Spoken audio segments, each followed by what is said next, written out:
Shalom ibu-ibu wanita Deborah yang dikasihi Tuhan. Kita akan berdoa sebentar sebelum kita mendengarkan firman Tuhan. Bapa di dalam surga, di dalam nama Tuhan Yesus kami bersyukur kalau sampai hari ini kami masih ada sehat semua karena anugerah Tuhan. Terima kasih Tuhan. Sebentar kami akan mendengar firman Tuhan. Urapi hamba-Mu, urapi kami ibu-ibu wanita Deborah supaya firman Tuhan boleh memberi pelajaran, kekuatan dan pegangan dalam hidup kami. Terima kasih Tuhan, sekali lagi kami bersyukur di dalam nama Yesus. Haleluya. Amin. Apa kabar ibu-ibu yang dikasih oleh Tuhan? Saya berharap semua dalam keadaan sehat dan diberkati oleh Tuhan dan tetap semangat. Kita sudah memasuki awal bulan Juli, tidak terasa ya ibu-ibu. Ngomong-ngomong soal wanita, wanita itu paling suka memperhatikan bentuk tubuh atau penampilan. Coba wanita kalau naik berat badan 2 kilo saja mungkin udah gak bisa tidur, beda dengan laki-laki. Wanita selalu memperhatikan penampilan, wajah sampai harus ada yang dioperasi, hidung supaya mancung, mata panda supaya gak ada, disuntik botok dan sebagainya. Tapi ada satu hal, ibu-ibu mungkin seringkali kita hanya merawat wajah, merawat penampilan dan sebagainya. Tapi dalam sore hari ini kita mau belajar bahwa ada satu organ tubuh yang sangat penting dan yang seringkali kita lupa untuk merawatnya. Apakah itu? Yaitu mulut kita, lidah kita. Tidak, jangan sampai kita lupa untuk merawatnya. Tema firman Tuhan pada hari Rabu ini saya beri judul Jamu, Jaga Mulut.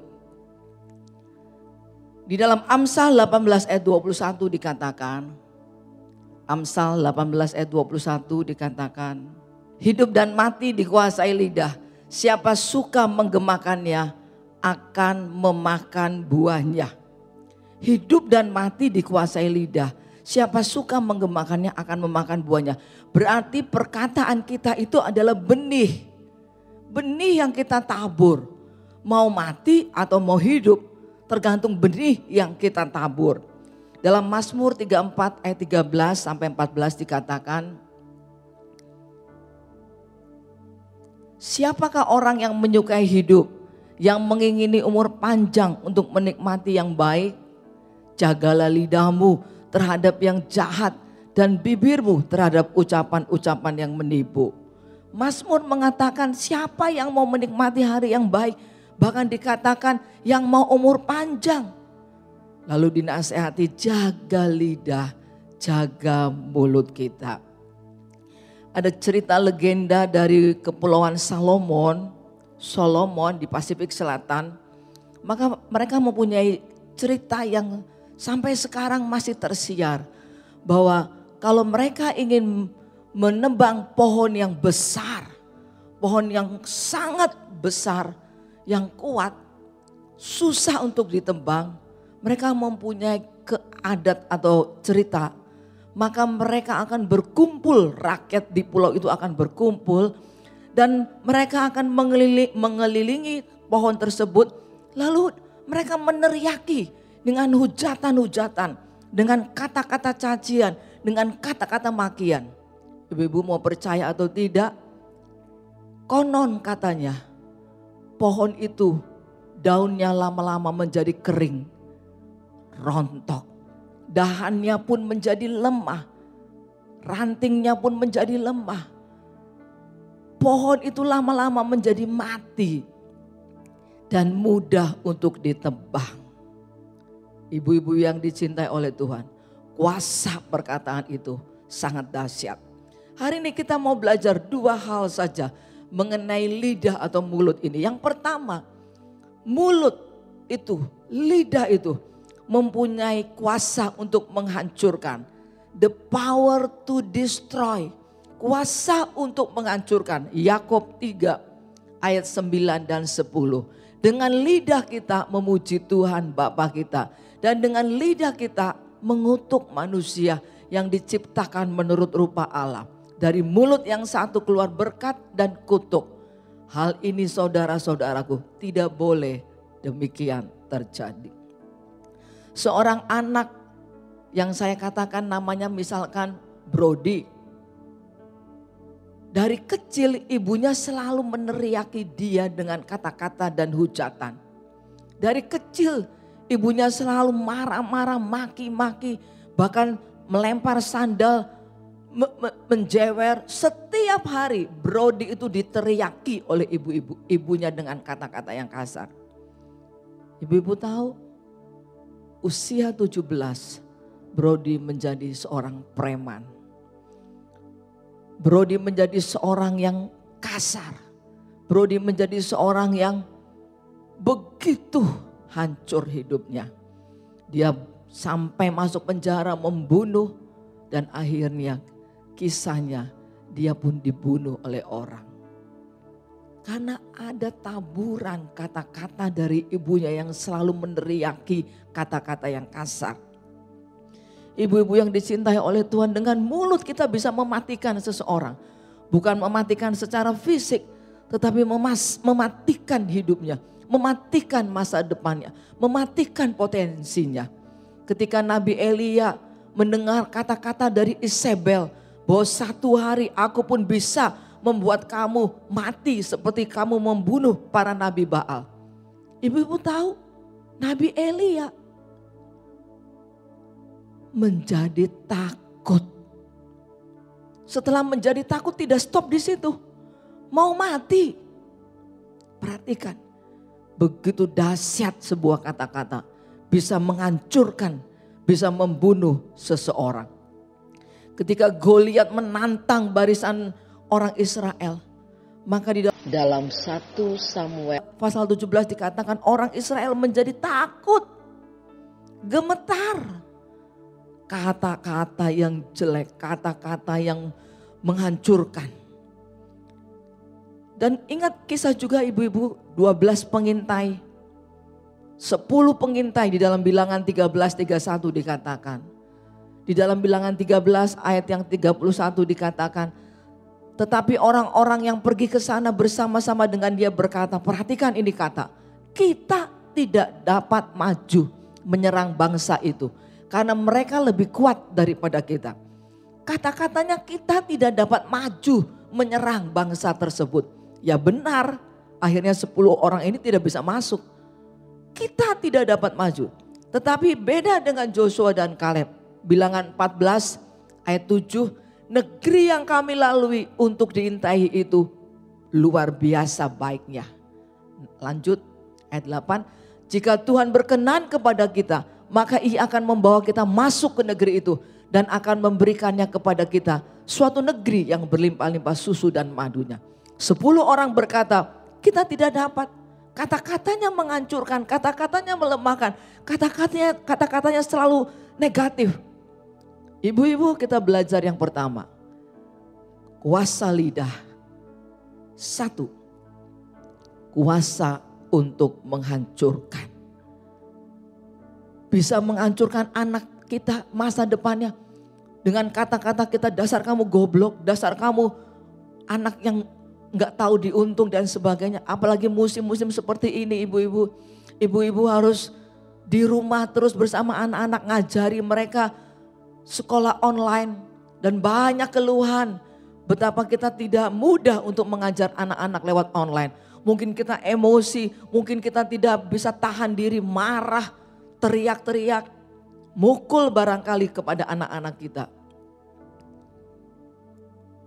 Pagi hari ini kita belajar, jangan sampai kata-kata kita, kata-kata yang menghancurkan anak-anak kita. Di masa-masa pandemi ini, jangan sampai kata-kata kita kata-kata yang melemahkan, yang mematikan, yang membunuh. Wah, masa pandemi ini sukar, masa pandemi ini hancur. Ekonomiku hancur, anak-anakku hancur, keluargaku hancur. Ya hancur tenan ibu-ibu. Mari kita belajar hari ini, jaga mulut, jaga mulut. Jangan mengeluarkan kata-kata yang merusak. Poin yang kedua, kuasa dari kata-kata kita adalah the power to create, kuasa untuk menciptakan. Selain yang pertama tadi merusak, Tapi ada pelajaran yang kedua. Kata-kata yang menciptakan. Amsal 18 ayat 20. Perut orang dikenyangkan oleh hasil mulutnya. Ia dikenyangkan oleh hasil bibirnya. Perhatikan ibu-ibu, perut orang dikenyangkan oleh hasil mulut. Dikenyangkan oleh hasil bibir. Apa yang kita katakan, apa yang kita ucapkan itu akan kita terima hasilnya. Hasil mulut. Aduh, luar biasa ini kata. Dikenyangkan. Kalau kata-kata kita kata-kata yang menciptakan hal-hal yang baik, maka akan dikenyangkan dengan yang baik. Kalau kita menciptakan hal-hal yang positif, hal-hal yang sangat beruntung, maka itu akan terjadi. Kejadian 1 ayat 3 dikatakan. Kejadian 1 ayat 3, berfirmanlah Allah, jadilah terang. Lalu terang itu jadi. Perhatikan, Tuhan menciptakan dengan kata-kata. Jadilah terang, diucapkan oleh Tuhan. Terang itu jadi, tadinya gelap. Ketika Tuhan menciptakan dengan mulut, dengan kata-kata, gelap itu berlalu. Dan yang ada sesuai dengan yang diucapkan oleh Tuhan, terang. Ibu-ibu yang dikasih oleh Tuhan, ciptakanlah kata-kata yang membawa kepada kita berkat dan kesehatan dan kekuatan. Di dalam Amsal 23 ayat 18 dikatakan, karena masa depan itu sungguh ada dan harapanmu tidak akan hilang. Katakan bahwa masa depanku ada, anak-anakku menjadi anak-anak yang diberkati oleh Tuhan. Pekerjaanku tidak mati tapi hidup. Katakan hal itu.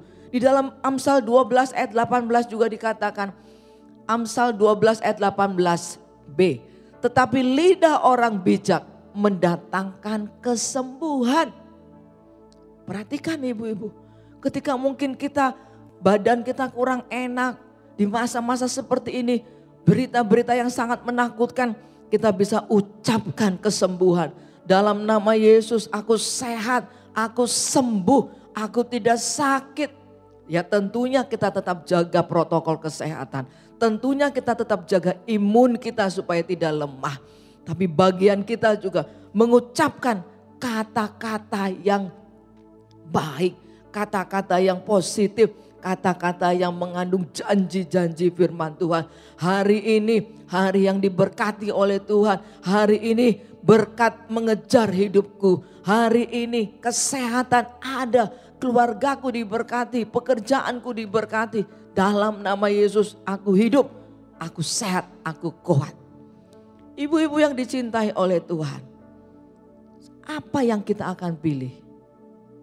Merusak, kuasa untuk merusak, atau kuasa untuk menciptakan? Kalau saya memilih kuasa untuk menciptakan. Hampir setiap hari saya berkati anak-anak kami. Memberkati anak-anak kami supaya kebajikan dan keberuntungan menyertai hidup anak-anak kami. Ibu-ibu, pakailah mulut kita, pakailah bibir kita. Tidak lagi untuk hal-hal yang mematikan, hal-hal yang merusak. Tapi hal-hal yang membangkitkan kepada pasangan kita, suami kita. Beri kata-kata yang menyemangati pekerjaannya, yang menyemangati hidupnya. Jangan membuat malah loyo. Jangan membuat malah, apa? Kowe ki ora iso apa-apa, kamu gak bisa apa-apa. Mana? Kamu gak bisa bekerja di saat-saat seperti ini. Jangan. Tapi mari ciptakan. Pak, engkau orang yang diberkati oleh Tuhan. Suamiku, engkau orang yang diberkati oleh Tuhan. Anak-anakku, masa depanmu ada. Doa-doamu pasti dijawab oleh Tuhan. Ciptakanlah mulut kita. Jaga mulut, jamu. Tergantung pilihan itu, tergantung ibu-ibu. Mau milih yang merusak atau yang menciptakan yang baik. Tapi firman Tuhan mengajarkan, pilihlah yang baik.